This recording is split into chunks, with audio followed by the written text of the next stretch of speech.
네, 그럼 이어서 3부로 이어가 보도록 할 텐데요. 저희 대담을 나누기에 앞서서 지금 시장 상황을 좀 먼저 진단을 해봐야 될 것 같습니다. 간략한 시황부터 좀 짚어볼 텐데 지금 코스피 지수는 2.1% 하락하고 있고 오늘은 코스닥 지수가 정말 강하죠. 5% 넘게 급등하고 있습니다. 그리고 지난 거래일 금요일장에서 거래소에서 외국인과 기관이 모두 4조 원 넘게 크게 파는 흐름이 포착이 되기도 했는데요. 오늘 외국인의 매도세는 계속 이어지고 있습니다. 지금 2조 가까이 유가증권 시장에서 팔고 있는 흐름, 다만 개인과 기관의 수급이 들어오고 있고요. 코스닥 쪽 지난주에도 외국인과 기관이 사는 이 반전되는 흐름이 포착이 되기도 했었거든요. 코스닥 쪽에서는 지금 기관의 수급만이 들어오고 있긴 한데 지금 상승폭을 더 키워나가는 모습까지 함께 확인을 해볼 수가 있습니다. 오늘 좀 긍정적인 부분 그리고 부정적인 부분이 함께 좀 관찰이 되고 있는 것 같아요. 지금 삼성전자 그리고 SK하이닉스는 4% 그리고 3% 각각 빠지고 있는데 좀 그래도 긍정적인 건 코스닥 쪽 그리고 특히 바이오 쪽이 오늘 두 자릿수 대 급등하고 있는 종목들 굉장히 시세가 좋은 쪽들도 많이 보이고 있고요. 그리고 조선부터 방산, 원전 그리고 최근에 좀 많이 눌렸던 2차 전지 그리고 전력 쪽은 초반에 비해서는 조금 시세가 둔화된 흐름까지 함께 확인을 해볼 수가 있습니다. 그리고 오늘 좀 주시해봐야 될 일정도 함께 있죠. 오늘 오후 2시에 지금 발표가 예정이 돼 있는 이 지방 반도체 클러스터 조성 관련한 이야기 삼성그룹과 지금 SK그룹에서 투자 규모가 2천조 원까지 이야기가 되고 있는데 이 부분을 2시에 꼭 체크를 해봐야 될 것 같고요. 그리고 이번 주는 또 일정상으로 봤을 때 미국의 고용에도 주목을 해보셔야겠습니다. 지금 고용 지표가 더 뜨겁게 나왔을 때는 금리 인상에 대한 부분이 또 부각이 될 수 있기 때문에 이 부분 7월 2일 현재 시간에 발표가 되니까요. 이 부분까지 이번 주에 꼭 챙겨가 보시면 좋을 것 같습니다. 자, 오늘 삼성전자 그리고 SK하이닉스를 보유하고 계신 분들은 어떻게 해야 될까? 그리고 반대로 바이오에 좀 그동안 많이 좀 짓눌려 있던 분들은 어떻게 이제 정말 본격적인 반등이 시작될까? 기대와 불안이 좀 같이 있는 시장인 것 같은데요. 그 가운데 좀 어떻게 중심을 잡아봐야 될지 오늘은 이건규 대표와 함께 이야기 나눠보도록 하겠습니다.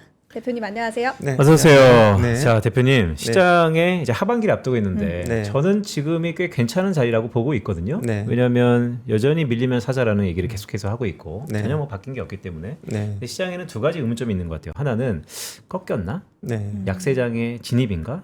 또 하나는 오늘은 뭐 공교롭게 코스닥이 움직이지만 네. 이 낙수 효과라는 건 네. 이제 없는 건가? 음. 이 두 가지의 큰 얼개에 대해서 한번 네. 말씀 주세요. 네. 일단은 최근에 왜 떨어졌는지를 좀 살펴봐야 될 것 같아요. 크게 보면은 세 가지 정도가 좀 작용을 한 것 같아요.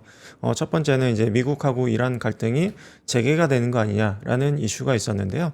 근데 이제 뭐 소소하게 뭐 이제 뭐 기지 폭격하고 이런 부분도 있었지만 저희가 좀 딱 한 가지 지표를 본다고 하면은 사실 유가를 좀 보는 게 좋을 것 같아요. 유가요. 예, 그래서 만약에 분쟁이 지속된다고 하더라도 유가만 뭐 예를 들어서 지금 70불대 정도로 유지된다고 하면은 사실 그 분쟁의 정도가 그래 심하지 않다라고 보는 게 맞을 것 같거든요. 실제로 오늘 이제 내일 카타르에서 이제 회담을 하기로 예정이 되어 있고 그리고 이제 그런 공격 시도가 좀 사그라질 것 같기는 해요. 그리고 과거에 보면은 이제 미국하고 이라크 전쟁도 8년 이상 지속이 됐는데 보면 주가나 유가에 영향을 준 게 주로 이제 초기에 영향을 줬고 그 다음에는 영향이 거의 없었거든요. 8년 동안. 그러면 우리가 이제 이란 미국 전쟁에서도 사실 생각할 수 있는 부분은 이제 좀 초기는 이미 지났고 양쪽 모두 이제 종식을 하겠다는 확고한 의지를 우리가 확인한 상태이기 때문에 유가만 더 오르지 않으면은 만약에 전쟁이 좀 더 지속된다고 하더라도 지수에 영향을 줄 수 있는 부분은 저는 제한적이다라고 보고 있는 부분이 있고요. 네. 두 번째 이제 CXMT가 이제 뭐 애플이 이제 CXMT 디램을 살 수도 있다. 뭐 이런 뉴스가 있었는데요. 저는 그 가능성은 매우 낮게 보고 있습니다. 왜냐하면은 이제 CXMT도 이제 캐파가 많은 게 아니기 때문에 지금 풀 캐파로 돌려서 주로 이제 중국에 있는 모바일 회사들한테 디램을 공급하고 있는데 애플한테 납품할 만한 캐파가 없어요. 그래서 그게 사실 현실적으로 가능하지도 않고 또 한 가지 부분은 예전에는 이제 중국 디램이 싸기 때문에 가격을 이제 흔드는 그런 역할을 했다고 보면은 지금은 CXMT 디램 가격이 뭐 삼성이나 하이닉스 디램 가격에 비해서 싸지가 않아요. 왜냐면은 지금 수율이 안 나오기 때문에 수율이 50% 정도밖에 안 나오기 때문에 이게 원가가 굉장히 좀 높게 나타나고 있는 부분이 있거든요. 그리고 기술적으로 봤을 때도 한 3세대 정도 뒤처진 제품이기 때문에 뭐 전력 효율이라든지 발열이라든지 이런 문제 감안했을 때는 저는 가능성이 거의 없다라고 사실은 개인적으로는 판단을 하고 있고요. 마지막으로는 지금 오픈 AI가 이제 IPO 연기될 수 있다라는 뉴스가 있었는데 네. 그 부분도 저는 이게 만약에 정말 오픈 AI가 망할 정도이다라고 하면은 빨리 서둘렀을 것 같아요. 오히려. 네. 근데 이제 스페이스 X가 상장되고 기대보다 주가가 퍼포먼스가 좋지 못하면서 내년에 좀 더 좋은 가격을 받겠다라고 IPO를 연기하는 거일 뿐이지 IPO가 완전히 불가능하거나 무산된 건 아니거든요. 그래서 앞서 말씀드렸던 세 개 이슈가 저는 좀 시장에 노이즈를 만들고 있을 뿐이지 펀더멘털을 훼손시키는 이슈는 아니다 이렇게 판단하고 있습니다. 펀더멘털을 훼손하지 않았다라고 하면 이제 네. 7월달 실적 시즌을 맞이하고 있는데 네. 마이크론 실적이 워낙 호실적이다 보니까 네. 또한 SCA라는 LTA보다 훨씬 더 강한 네. 임팩트도 있었고요. 네. 그러면 실적만 믿고 네. 지금은 오히려 박앤세일 이렇게 보십니까? 저는 지금 같은 경우에는 떨어질 때마다 더 사야 된다고 생각합니다. 왜냐하면은 바뀐 게 전혀 없고 외부 변수들 나오는 것들이 다 저는 노이즈로 보이는 것 같아요. 그래서 우리가 가장 핵심적으로 봐야 되는 지표는 결국에는 유가가 더 오르지 않느냐라는 부분하고 또 한 가지 부분은 이제 빅테크 기업들의 캐펙스 전망치가 하향 조정되지 않느냐라는 부분이거든요. 근데 이제 이 두 변수 모두 다 사실은 커다란 변화가 없는 상황이에요. 오히려 캐펙스 전망치는 분기마다 더 상향되고 있는 상황이거든요. 그러면은 우리가 두려울 만한 부분이 뭐가 있을까 생각하면은 지금 나오고 있는 이슈들은 다 단기적이거나 영향이 그렇게 크진 않은 이슈들이다라고 저는 판단하고 있습니다. 대표님은 그러면 내년 상반기까지 코스피 12,000포인트 달성이 여전히 가능하다라고 전망을 하시는 거죠? 네, 저는 여전히 가능하다라고 보고 있는데요. 왜냐면은 글로벌하게 봤을 때 우리나라 시장의 이제 이익 증가율이 글로벌에서 가장 탑 수준으로 제일 높은 수준인데 반해서 멀티플을 보면은 지금 시장 PR이 한 7.5배 정도? 네. 예를 들어서 이제 미국은 20배 그리고 대만은 22배 정도 받고 있는데 여전히 업사이드가 남아 있다고 생각하고 있고요. 뭐 9배에서 12배 정도만 받는다고 하더라도 만은 충분히 넘을 수 있는 수준이어서 그래서 이제 내년 상반기까지 보면은 만은 충분히 노려볼 만하다 이렇게 만 이상 노려볼 그러니까요. 만하다. 말씀하시는 것처럼 9배에서 12배는 좀 레인지가 크고 한 10배 정도 평균치만 갖다 놓더라도 네, 그래도 우리가 한 12,000까지는 그렇죠. 가능합니다. 네. 그러면 제가 계산해 보니까 네, 우리 시가총액이요 1경이에요. 네, 드디어 이제 1경을 봅니다. 네. 오. 뭐 저는 가능하다고 낯설어요. 봅니다. 그러니까요. 네, 경이 1경? 나오는구나 이제. 그러면 대표님 저는 오늘 코스닥 질문을 안 드릴 수가 없을 것 같아요. 네. 코스닥이 오늘 모처럼 훨씬 더 강한 흐름을 보여주고 있고 네, 그 안에서 특히 바이오주 네, 지금 지난 거래일 미증시에서 또 일라이릴리가 주가 급등하기도 했고 오늘 네. 알테오젠 그 코스피 이전 상장 재검토한다라는 이슈도 있었잖아요. 네. 코스닥 그 안에서 바이오가 본격적으로 좀 연속적인 상승이 나올 거라고 보세요?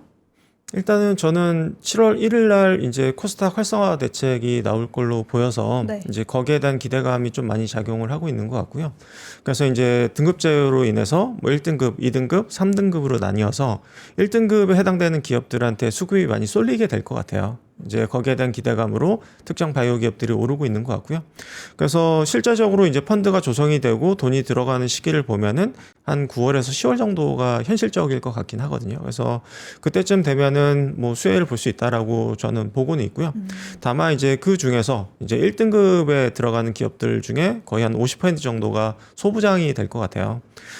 그러면은 이제 단기적으로는 기대감으로 바이오가 오른다고 하더라도 네. 좀 더 중장기적으로 보면은 저는 소부장이 좀 더 유리하지 않을까라고 바라보고는 있습니다. 결국 바이오도 또한 코스닥도 소부장도 중장기적으로 가려면 뭐가 가장 바뀌어야 될까요? 결국에는 실적이 뒷받침돼야 되는데요. 이제 제가 뭐 바이오에 대해서는 약간 보수적으로 보는 부분이 지금 바이오 기업들의 이제 연구개발 지금 상황이 2상, 3상을 넘어서 이제 실제 이제 제품 상용화 단계까지 이루고 있는 상태거든요. 근데 이제 바이오 기업들의 과거 주가를 보면은 임상 1상, 2상 사이 정도가 가장 주가 퍼포먼스가 좋습니다. 이제 3상은 임상 실패 가능성이라든지 실제로 상용화됐을 때 매출액이라든지 이런 부분들이 조금 더 이제 불편해지는 부분들이 더 많은데 국내 바이오들이 사실 3상 내지는 상용화 단계에 많이 머물러 있다 보니까 과거에 비해서는 저는 매력도가 조금 떨어지지 않았나 정도는 생각하고 있습니다.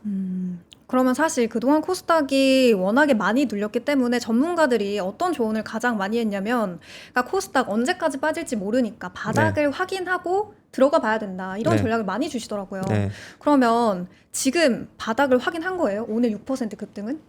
바닥은 사실 지나봐야지 알지 아무도 모르는 상황이고요. 근데 이제 최근에 이제 코스닥 시장을 보면은 예를 들어서 코스피 시장은 100% 정도 올랐는데 코스닥 시장은 8에서 9% 정도 연초 대비해서 빠진 상황이거든요. 네.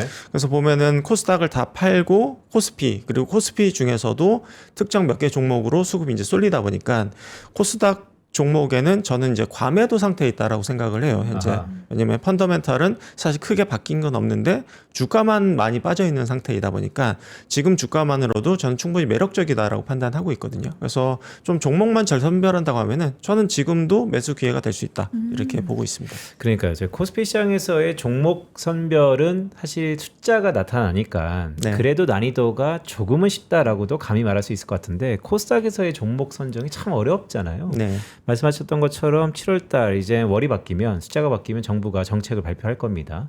그러면 또 정부 정책의 테마로만 가는 것인가? 아니면 근본적으로 펀더멘털리 주식 투자야 숫자를 보는 거지. 근데 코스닥이 과연 숫자를 봐야 돼? 이런 두 가지의 중첩되는 의구심이 있거든요. 네. 중심을 어떻게 잡아야 될까요? 근데 저는 숫자를 보는 게 가장 안전하다라고 보고 있습니다. 왜냐하면 수급적인 부분은 뭐 언제 얼마만큼 들어올지 사실 예측이 안 되는 부분이 있지만 이게 실적이란 부분은 우리가 그래도 이제 상대적으로 예측할 수 있는 부분이 있다고 생각하거든요. 그러면은 우리가 이제 예측할 수 없는 것들 수급적인 부분이 좋으면은 그게 이제 플러스 알파가 되는 부분이기 때문에 저는 펀더멘탈을 보고 투자를 하고 수급이 받쳐주면은 더 좋다 정도로 생각을 하는 게 맞다고 생각합니다.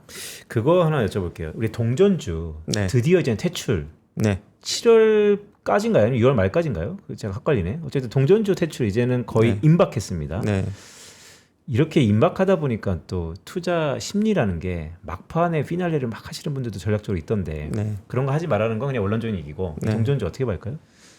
근데 저는 원래 이제 동전주들을 사실 거의 안 보고요. 근데 사실 이제 정말 이제 상장 폐지까지 갈지는 좀 더 지켜봐야 되는 부분이 뭐 액면병합이라든지 이런 쪽으로 좀 피해갈 수 있는 부분이 있을 거라고 생각이 돼요. 그래서 그런 부분 감안했을 때는 너무 테마성으로 접근해서 그런 주식들을 사는 거는 저는 좀 리스키하다라고 보고 있기 때문에 좀 조심할 필요가 있다 이렇게 말씀드릴 수 있을 것 같습니다. 어쨌든 그러면 대표님은 뭐 코스피를 보든 코스닥을 보든 어떤 섹터를 보든 숫자가 잘 찍히는 네. 좀 실적과 펀더멘털이 뒷받침되고 있는 쪽을 보자라는 건데 네. 그러면 가장 좋게 보시는 쪽이 여전히 반도체인 거예요?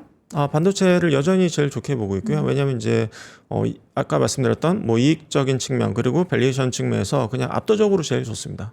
이 모멘텀도 제일 세고 이제 밸류에이션 매력도 제일 높은 상황이기 때문에 제일 좋게 볼 수밖에 없다라고 말씀드릴 수 있을 것 같고요. 그래서 제가 이제 장표 하나를 좀 보여드리고 싶은데요. 네. 저는 SK 하이닉스가 ADR 상장 미국 ADR 상장되는 부분이 저는 굉장히 큰 변수 내지는 시장의 어떤 관점을 좀 바꿀 수 있다라고 생각을 해요.